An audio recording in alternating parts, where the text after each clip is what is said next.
자, 오늘 하나님 말씀은 누가복음 19장 1절부터 10절입니다. 신약 성경 누가복음 19장 1절부터 10절 말씀입니다. 누가복음 19장 1절부터 10절입니다. 저 여러분들이 한 절씩 교독하겠습니다. 예수께서 여리고로 들어가 지나가시더라.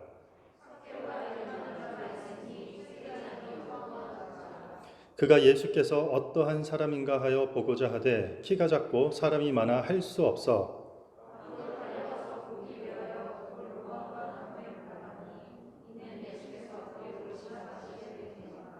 예수께서 그곳에 이르사 쳐다보시고 이르시되 삭개오야 속히 내려오라 내가 오늘 네 집에 유하여야 하겠다 하시니 못사람이 보고 수군거려 이르되 저가 죄인의 집에 유하러 들어갔도다 하더라.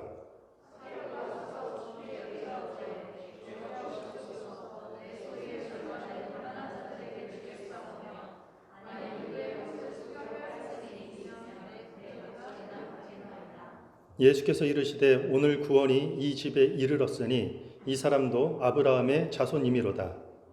인자가 온 것은 잃어버린 자를 찾아 구원하려 함이니라. 아멘. 오늘 말씀 제목은 진짜 회개, 회개라는 주제로 하나님 말씀을 함께 나누도록 하겠습니다. 그리스도인들의 신앙생활 중에 가장 중요한 것 중에 하나가 회개입니다. 회개. 요즘처럼 참 힘든 시대에 축복과 소망과 위로의 메시지도 부족할 텐데 일주일에 한 번 오는 교회에서 죄나 회개를 이렇게 언급하는 것은 아마도 어떤 분들에게는 조금 불편할 수도 있을 거라 예상됩니다. 하지만 성경은 끊임없이 하나님의 백성들에게 회개를 촉구한다라는 것을 우리가 알아야 합니다. 성경 속 사건들이나 아니면 기독교 역사에 나타난 사건들을 보면은요, 언제나 회개가 있는 곳에 변화가 있었고, 언제나 회개가 있는 곳에 회복의 역사가 일어났음을 우리는 알 수 있습니다. 그러므로 회개는 우리 신앙생활에 어떤 걸림돌이 아니라 오히려 중요한 디딤돌이 될 수 있다는 것을 우리는 반드시 명심해야 된다는 사실입니다. 여러분, 회개가 무엇입니까? 우리 교회 다니면서 신앙생활하면서 회개라는 말 참 많이 말하고 듣는데 회개가 무엇입니까? 어떤 분들은 눈물을 흘리고 박수를 치면서 두 팔을 하늘로 뻗어 올리고 간절히 회개의 기도를 합니다. 정말 대단하고 극적인 어떤 회개를 한 후에 교회 문 밖을 나가게 되면 전혀 변한 것이 없는 자신의 옛사람 그대로의 모습을 발견하는 경우가 의외로 많이 있습니다. 그러다 보니 이 회개라는 것을 두고 다시 반복된 회개를 하게 된다거나 아니면 한 번 회개했으니까 물론 내가 변한 건 없지만 그냥 마음은 좀 편하니까 그렇게 그냥 살자. 적지 않은 그리스도인들이 이 회개라는 것에 대해 조금 오해를 많이 하고 있는 것 같습니다. 일반적으로 회개를 생각할 때 어떤 일에 대한 후회, 어떤 일들에 대한 반성, 어떤 뉘우침과 같은 이런 감정적인 반응을 회개로 생각하는 경우가 왕왕 있다라는 것이에요. 예수님을 은 30냥에 팔았던 제자 이름이 누구죠? 가룟 유다. 자신 있게 대답하세요. 가룟 유다는 자신이 한 일에 대한 잘못에 대해 후회는 했지만 회개하진 않았어요. 자신이 잘못한 일에 대해 죄책감을 가지고 자책하고 괴로워했지만 후회는 하지 않았다는 것이요. 그는 후회하고 자책하면서 이 죄책감에 감정적으로 힘든 시간을 보냈지만 결국에 목매달아 자살했다는 것이요. 그러니까 우리가 아무리 비단 기도 중이라 할지라도 후회하고 자책하고 이 죄책감을 느껴서 감정적으로 괴로워하는 것을 회개로 생각하면 된다 안 된다? 안 된다라는 것이에요. 물론 회개의 과정 가운데 후회하거나 반성하거나 어떤 죄책감이라는 감정적인 반응이 자연스럽게 따라올 수도 있지만 그것 자체가 회개는 아니라는 것을 우리가 반드시 기억해야 된다는 것입니다. 신약에서는 회개를요, 메타노이라는 단어를 써요. 메타노이아. 생각을 바꾼다라는 뜻이에요. 뭐라고요? 생각을 바꾼다라는 의미예요. 자기 중심에서 하나님 중심으로 생각을 바꾸는 것, 그것을 성경은 회개라고 말하고 있는 것이에요. 구약에서는 회개라는 단어를 슈브라는 단어를 써요. 돌아오다라는 뜻이에요. 돌아오다. 악한 길을 떠나 하나님께로 돌아온다라는 것인데, 이 의미는 하나님 없이는 안 된다라는 생각의 변화를 통해서 슈브, 회개하는 것, 그것을 뜻하는 것이에요. 그러므로 성경이 말하는 회개는요, 생각을 바꾸는 것이에요. 우리의 생각을 바꾸는 것이에요. 이것은 세계관의 변화를 말하는 것이에요. 사고 방식의 변화가 생기는 것이에요. 세상을 바라보는 패러다임의 전환 같은 것이에요. 그래서 회개는 단순히 어떤 감정의 변화만을 말하는 것이 결코 아니라는 사실이에요. 자백하고 후회하고 뉘우치는 것이 회개의 시작점이나 출발점이 될 수는 있겠지만 그 자체가 회개가 될 수는 없다라는 것이에요. 그러니까 가짜 회개라는 것이 있어요. 우리가 회개인 것 같이 스스로 속아 넘어가거나 아니면 그 사람이 회개했다라는 것으로 속을 수 있는 가짜 회개가 있는데, 그것은 어떤 것에 대한 후회예요. 어떤 일들에 대한 죄책감 정도가 되는 것이 가짜 회개인 것이에요. 그러나 성경이 말하는 진짜 회개는, 성경이 권하고 있는 진짜 회개는요, 생각 자체를 바꾸는 것이에요. 하나님 중심으로 가치관을 완전히 전환시키는 것을 성경은 회개라고 얘기하는 것이에요. 오늘 우리가 읽은 성경은요, 진짜 회개가 무엇인지 설명하기 위해 한 사람의 인물을 딱하니 등장시키고 있어요. 삭개오라고 이름하는 세리장이에요. 세리장은 세관에서 가장 높은 직책을 맡고 있는 사람이에요. 세리장 이 삭개오는요, 바로 앞에 18장에 나오는 부자관리라는 사람이 등장하는데, 그 사람과 극명하게 대조를 이루는 사람으로 나오고 있어요. 두 인물을 대조시키고 있는데, 그 가운데 핵심이 뭐냐면 어떤 게 가짜 회개이고 어떤 게 진짜 회개인가를 대조시켜서 두 인물을 통해 드러내고 있다는 것이에요. 18장에 보면 한 부자 관리가 등장합니다. 다른 공관복음에는 한 부자 청년이라고도 얘기도 하지만 부자 관리예요. 누가복음에는. 어느 날 한 부자 관리가 예수님께 찾아와서 이렇게 묻습니다. 선생이여, 어떻게 하여야 제가 영생을 얻을 수 있겠습니까? 라고 질문합니다. 예수님께서 네가 계명 다 지키면 구원을 얻을 것이야 라고 대답을 하세요. 그러자 부자 관리가 이렇게 대답해요. 선생님, 저는 어릴 때부터 모든 율법을 철저하게 다 준수하였던 사람입니다 라고 대답을 합니다. 주님께서 그 부자 관리에게 이렇게 얘기해요. 네가 부족한 게 한 가지 더 있다. 네가 가지고 있는 재산을 다 팔아서 가난한 자들에게 나눠주라고 해요. 그런데 여기서 흥미로운 사실이요, 예수님께서 이전에는 단 한 번도 율법을 지키거나 가난한 사람들을 구제하면 영생을 얻는다라는 말을 한 적이 한 번도 없다라는 것이에요. 지금 예수님께서 이 부자 관리에 무엇을 지적하고자 했냐면, 영생을 자신의 삶에 치장할 수 있는 그냥 예쁜 액세서리 정도로 여기는 것, 그것을 지금 지적하고자 했던 것이에요. 생명의 가치, 그러니까 영원한 생명의 가치가 좋은 직장이나 아니 우리가 고대하고 있는 어떤 꿈이나 비전, 아니면 열심히 모아놓고 쌓아놓은 재산만큼도 과연 안 되는 것인가 라는 것을 묻고 있는 것이에요. 그것 다 팔아서라도 네가 정말 영생을 얻고 싶은가? 이것을 주님이 부자 관리에게 물었던 것이에요. 그는 부자였기 때문에. 한마디로 그는 재물에 대한 애착이 너무나도 컸기 때문에 더 이상 주님께 어떤 질문도 하지 않고, 그렇다고 거기서 어떤 결단도 하지 않고 그냥 주님을 떠나가게 돼요. 이 부자 관리에 대한 이야기는요, 마태복음, 마가복음, 누가복음 세 복음서에 다 등장을 해요. 그런데 이 부자 관리가 떠나가는 모습을 공통적으로 그릴 때 어떻게 표현하고 있냐면 근심하며 떠나니라 라고 해요. 근심하고 떠난다라는 표현을 써요. 성경이 의도적으로 곳곳에 근심이라는 단어를 집어넣었어요. 여기서 근심하다라는 단어를요, 이 원어를 직역하면요, 어떤 것에 대해서 생각이 고통받는다. 어떤 것에 대해서 생각이 괴로워진다라는 의미예요. 부자 관리는 예수님 말씀 때문에 생각이 괴로워진 것이에요. 일종의 죄책감을 느끼게 된 것이에요. 주님 말씀의 죄책감을 느끼면서 생각이 괴로워졌다라는 것이에요. 근심이 된다면, 주님 말씀 듣고 생각이 괴로워졌다면, 죄책감이 느껴졌거나 마음에 찔림이 생겨서 후회가 느껴졌다면 오히려 주님을 따라야만 했던 것이에요. 그럴수록 더 주님을 의지하는 것이 맞는 것이에요. 그런데 반대로 주님 말씀에 마음이 찔리고 생각이 괴로워지니까 오히려 주님을 떠나버렸다라고 이야기하는 것이에요. 원래의 자기 계획과 자기 삶의 방식 그대로 다시 돌아가는 것이에요.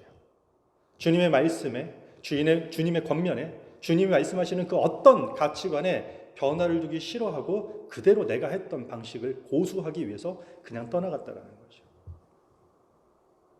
부자 관리가 떠나가자 예수님께서 제자들에게 부자가 천국 들어가기가 어려운데 얼마만큼 어렵냐면 낙타가 바늘귀에 들어가는 것보다 만큼 어렵다라고 표현을 해요. 여기서 바늘귀라는 뜻은요, 좁은 문을 뜻하는 것이에요. 고대에 큰 성문이 밤이 되면은 정문을 닫아요. 그러면은 바늘귀라고 불리우는 이 작은 쪽문으로 저녁에 이동을 해야 되거든요. 그럼 낙타가 거길 지나가려면 어떻게 해요? 짐도 다 내려놓고 때로는 구부려야 되고 낙타 위에 사람도 내려야 되는 것이요. 그만큼 어렵다라는 표현을 하는 것이에요. 그러니까 주님께서는 지금 돈 많은 부자가 천국을 못 간다라는 말을 하시는 게 아니라 주님을 떠난 부자 관리처럼 재물의 가치가 영생의 가치보다 더 크다고, 그게 더 중요하다고 계속 생각하면 절대로 영원한 가치, 영생을 얻을 수 없다고 말하는 것이에요. 우리가 교회를 열심히 다니고 교회에서 직분을 얻고 비단 어떤 사람들은 목사가 되었다 할지라도 돈의 가치가 영생의 가치보다 더 크다고 생각하면 절대로 영생을 얻을 수 없다는 말을 하는 것이에요. 우리가 우리 삶 속에서 무엇을 결정 지을 때마다 영원한 생명의 가치를 가지고 그것을 기준으로 생각하고 판단하는 것이 아니라 결국은 그 최종 결정에 돈이 기준이 되고 내가 오래전부터 계획했던 것, 내가 오래전부터 꿈꿔왔던 그 꿈이 모든 판단의 기준점이 된다면 결단코 영생을 얻지 못하게 된다라는 말을 하고 있는 것이에요. 결코 가벼운 이야기가 아니에요. 하나님 말씀이 일상에서 전혀 어떤 기준점이 되지 않고 자기가 이룬 것처럼 여기는 재물과 어떤 성과를 더 의지하고 나 자신만을 위하는 계획과 꿈을 쫓아가는 사람들은 절대로 하나님 나라에 합당하지 않는다라는 것을 말하고 있는 것이에요. 그만큼 영원한 생명, 구원의 가치를 귀하게 생각하지 않는다면, 그러니까 삶의 다른 어떤 것들에 비해 영생이라고 하는 하나님께서 죽기까지 우리를 사랑하셨다라는 그 구원의 섭리를, 그 가치를 우리 인생의 저 뒤에 밀어놓고 있다면 어떻게 해야 영생을 얻을 수 있겠습니까? 라고 하는 부자 관리의 이 질문은 아무런 의미가 없게 되는 것이에요. 하나님 따르려는데 돈 때문에 마음이 괴로워지지만 그래도 결국은 돈을 쫓아가는 것은 진짜 회개가 없는, 회개하지 않는 자의 실체를 지금 예수님 앞에서 부자 관리라는 사람을 통해 완전히 폭로시키고 있는 것이에요. 영생의 가치보다 재물의 가치를 더 의지하던 부자 관리가 떠나고 주님께서 여리고라고 하는 마을에 들어가서 삭개오를 여기서 만나게 됩니다. 당시 로마에서는요, 필요한 것이 두 가지가 있었어요. 남자와 돈이에요. 군대를 만들기 위해서는 남자가 필요했어요. 그리고 그 군대를 유지하기 위해서는 돈이 필요해요. 그러니까 세금을 걷어들여야 되는 것이에요. 그래서 유대 민족들을 지배하기 위해서 유대인 부자들을 소집해요. 그리고 그 유대인 부자들에게 미리 이 도네이션을 많이 받아요. 그리고 그들에게 조세권을 부여해요. 그러니까 세금을 거둘 수 있는 권리를 부여하게 돼요. 그래서 일정한 담보 이상 거치게 되면 나머지 몫은 다 세리에게로 떨어지는 것이에요. 생각해 보세요. 삭개오는 그 세리 중에서도 세리장이에요. 성경도 그렇죠. 세리장이고 뭐라고 하죠? 그는 부자라고 얘기를 해요. 로마의 식민 지배를 받고 있던 유대인들에게 세리는요, 민족의 앞잡이에요. 최고의 혐오 대상이었어요. 앞선 부자 관리는 나름대로 종교적인 좋은 평판을 받는 사람으로 짠하고 등장하는 반면에 여기 지금 삭개오는 로마 정부에 빌붙어서 가난한 백성의 돈을 세금이란 명목으로 갈취하는 나쁜 죄인으로 지금 낙인된 사람으로 나오고 있는 것이에요. 삭개오는 마치 삶의 목적이 오직 돈. 돈이 목적이라도 된 것 마냥 돈만 모으며 산 사람이에요.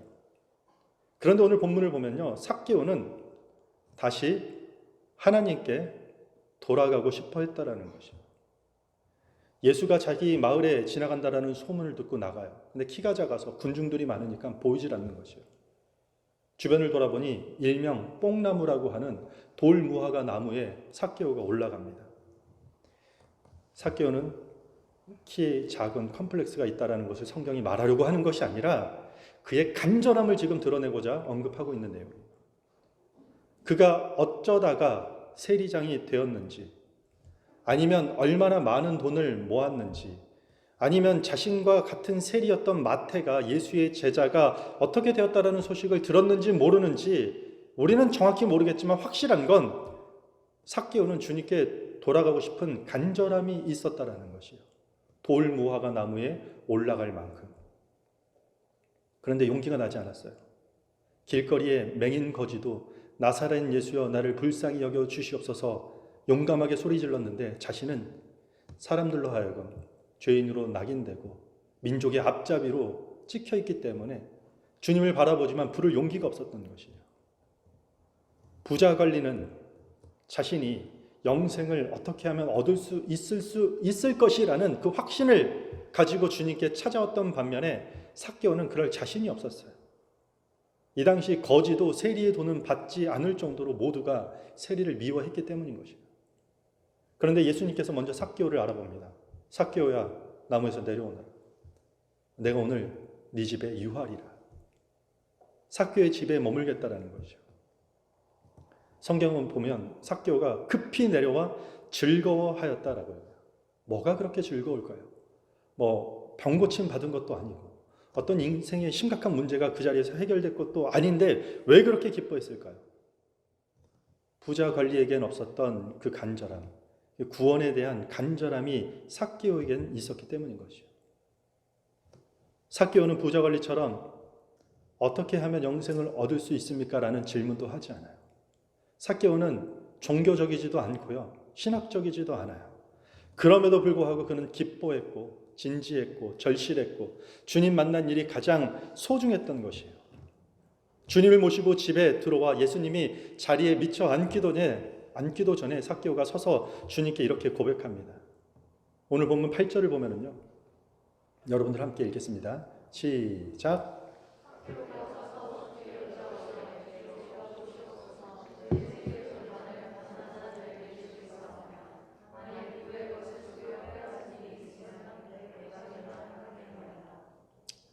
삭개오가 주님께 두 가지를 얘기해요. 주님, 제 소유의 절반을 가난한 자들에게 나눠주겠습니다. 유대 율법에 의하면요, 가난한 자에게 구제하는 금액은요, 자기 전 재산의 5분의 1 이상은 불법이에요. 그런데 절반을 준다라는 것은 여기서 구제의 의미라기보다는 회개의 의미가 되는 것이에요. 속여서 빼앗은 사람에게 뭐가 빼앗은 게 있다라면 제가 4배로 갚겠습니다. 윤리적으로 잘못된 행동을 고치겠다라는 의미가 아니라 예수님 만나고 존재가 변화되었음을 의미하는 것이에요. 지금 이 장면은 회개는 말로만 하는 것이 아님을 삭개오라는 인물을 통해서 정확히 보여주고 있는 것이에요. 지금 이것은 어떤 재물보다도 어떤 권세보다도 주님을 통한 구원이 더 중요하다라는 고백을 하고 있는 것이에요. 삭개오는 그동안 오랫동안 쌓아놓은 재물보다 구원의 가치가 더 중요하다라는 것을 이제는 말과 행동으로 실천하고 있는 것이에요. 이게 회개라고 하는 것입니다. 감정적인 후회와 생각의 괴로움으로 그치는 것이 회개가 아니라 세리장으로 살아왔던 삶에서 이젠 변화를 받아들이는 것이요. 가치관의 변화를 가져온 것이요. 이것을 진짜 회개한 것이라고 우리는 말하는 것이요. 유대인들에게 존경받는 부자 관리는 재물이 있는 길로 계속 나아갔지만 오히려 유대인들에게 죄인이라고 손가락질 받고 있는 삭개오는 재물의 길에서 방향을 틀어서 방향을 바꾸어서 주님께 돌아온 것이에요. 재물에서 주님께로 방향 전환, 이게 회개라는 것이에요. 생각의 변화, 가치관의 변화가 찾아온 것이에요. 이 삭개오의 변화에 주님이 이어서 뭐라고 대답하십니까? 10절에 보면 인자가 온 것은 잃어버린 자를 찾아 구원하려 함이로니. 주님이 이 땅에 오신 이유와 목적이 무엇인가요? 주님이 이 땅에 왜 오셨나요? 우리가 이 자리에 왜 와서 이렇게 주일에 예배를 드리고 왜 나는 크리스찬, 왜 나는 기독교인, 왜 나는 신앙을 가져야 하는 걸까요? 주님이 이 땅에 오신 이유와 목적에 들어있다는 것이요. 이렇게 주님께 돌아와서 회개하는 자, 삶의 진정한 변화를 받아들이는 자를 하나님께서 구원하기 위함이라는 것이에요. 회개라는 것은요, 그냥 교회 한 오래 다닌 다음에 마음에 조금 움직이면 하세요라는 개념이 아니에요. 모든 그리스도인들에게 교회를 오늘 처음 왔던, 내가 20년, 30년 신앙생활을 했던 한 명도 열애하지 않고 모두가 회개가 삶 속에 진행되어야 된다는 것이에요. 여러분들 신앙생활에 회개가 있습니까? 정말로 구원이라는 것을 여러분들 원하기는 하십니까? 그 어떤 무엇보다 하나님이 더 위대하다라는 그 생각의 변화, 그 마음의 변화를 여러분들 받아들이고 계십니까? 그런 삶의 패러다임의 전환, 인생의 방향을 돈에서 하나님으로, 세상의 어떤 것으로부터 다시 하나님으로 전환하고 살고 있냐라는 것이에요. 부자관리처럼 주님의 말씀에 후회도 하고 자책도 하고 근심도 하는데 정작 변화를 받아들이지 않는다면 그것은 회개하지 않는, 구원과는 아무런 상관없는 신앙이 된다는 것이에요. 여러분들 구원과 상관없는 신앙은요, 신앙이 아니에요. 회개하지 않는 그리스도인들은요, 여기 앉아있다 할지라도, 평생 여기 앉아있다 할지라도 알곡과 가라지로 구분될 때 가라지가 된다는 것이에요.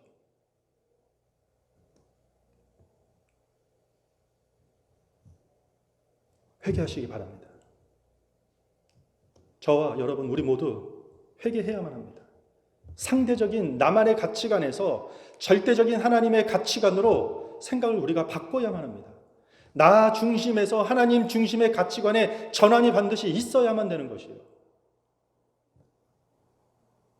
누구보다도 신앙생활에 최선을 다했던 당시의 바리새인들, 서기관들, 제사장들, 얼마나 신앙에 열심인 줄 아십니까? 이 사람들이 이 당시. 그런데 예수님의 복음을 이들이 기어이 받아들이지 않았던 이유가 무엇일까요? 자신들의 사고방식을 굳게 사수하면서 어떠한 변화되기도 거부했기 때문인 것이에요. 오늘 우리의 모습은 어떻습니까? 종교 활동을 아무리 한다 할지라도 내가 고수하는 그 사고방식에서 어떠한 하나님 말씀으로부터 변화를 받아들이지 않고 거부한다면 어떻게 될까요? 로마서 12장 2절입니다. 너희는 이 세대를 본받지 말고 오직 마음을 새롭게 함으로 변화를 받아 하나님의 선하시고 기뻐하시고 온전하신 뜻이 무엇인지 분별하도록 하라. 아멘. 우리 몇 주 전에 나눴던 말씀이죠. 여기서 이 마음이 영어로 뭐라고 그랬죠? reason, 이성이라는 것이요. 우리의 이성을 변화시키라는 것이에요. 우리의 생각을 변화시키라는 것이요. 이 문장을 짧게 말하면요, 회개하라 이 말이에요. 아무리 예배를 우리가 강조하고, 아무리 교회에서 기도를 강조하고, 아무리 성경 공부를 강조하고, 아무리 교회 중심의 삶을 강조한다 할지라도 사고 방식의 변화가 빠져 있고 세상 속에서 사는 삶의 변화가 없으면 다 가짜가 된다는 것이에요. 교회를 왔다 갔다 하고 하나님 이름을 아무리 많이 우리가 사용한다 할지라도 성경을 보는 눈과 세상을 보는 눈이 바뀌지 않는 상태라면 예수님으로부터 조금 더 변화되기를 거부했던, 그래서 회칠한 무덤이라고 질책받았던 그 종교적 위선자들과 우리가 다를 바가 없게 된다는 것이에요. 많은 설교를 듣고 인터넷 열면 얼마나 많은 설교와 간증들과 기독교 관련 메시지들이 쏟아지고 있습니까? 성경도 읽어주고 묵상해주고 우리 많은 설교를 듣고 많은 성경을 다양한 방법으로 읽어내고 있지만 결국은 내 스타일에 맞는 내용만 억셉하고 내 삶의 패턴에 어떤 변화를 좋아하는 내용은 살며시 거부하고 있다면, 그러다 가끔 삐뚤어진 내 생각을 날카롭게 말씀이 찌르게 되면 눈물 콧물 흘려가면서 후회도 하고 근심도 하고 마음이 괴로워지는 상태에 이르지만 이것은 본질적으로 회개는 아니라는 것이에요.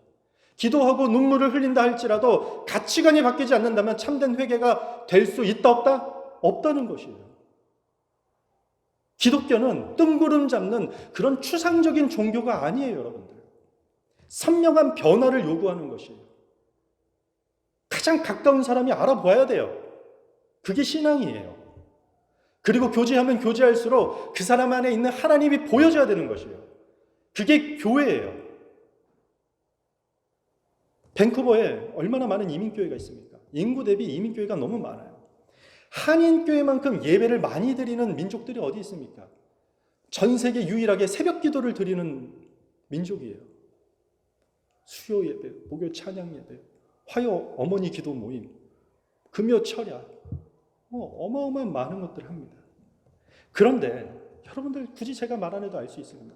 로컬에서 어떤 문제만 일어나면 또 기독교인이냐면서 질타받는 일들이 우리 주변에 너무 많아요. 입에 담기에 창피한 일들이 어느 교회에서 일어나고 있다는 얘기를 너무 많이 듣고 있다는 것이에요. 기도도 많이 하고 예배도 많이 하고 성경 공부도 많이 하는데 뭐가 문제일까요? 회개하지 않기 때문에, 회개가 없기 때문에 그래요. 기도 속에서 나를 바꾸지 않고 예배하는 가운데 나를 바꾸지 않고 성경 공부하면서 생각을 바꾸지 않기 때문에 회개하지 않기 때문인 것이에요. 율법을 철저하게 지켰던 부자 관리는요, 끝까지 바꾸지 않았어요. 자기 고집, 자기 계획, 오랫동안 자기가 쌓아왔던 그 덕망들 바꾸지 않았다는 것이요. 이 정도면 나 잘하고 있다라는 자기의 그 생각을 바꾸지 않았다라는 것이요. 그리고 재물을 포기할 만큼 영생을 얻겠다라는 그 가치관의 변화, 주님 저 거부하겠습니다. 마음이 괴롭지만 결국은 떠났다라는 것이요. 하지만 여리고의 세리장 삭개오는 예수님 때문에 자기를 죄인이라고 손가락질하고 소외시키는 그 백성들에게 재산의 절반을 나누면서까지 삶의 변화를 받아들였다라는 것이요. 그렇게 해서라도 하나님을 향한 가치관의 변화를 받아들인 것이에요. 돈 중심에서 하나님 중심으로 생각을 바꾼 것이에요. 돈 중심에서 하나님 중심으로 삶의 가치관, 패러다임의 시프트가 있었던 것이에요.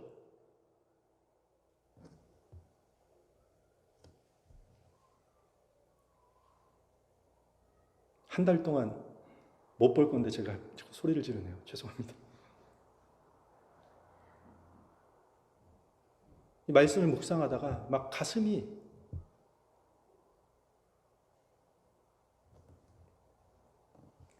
너무 아파서 그래요, 제가.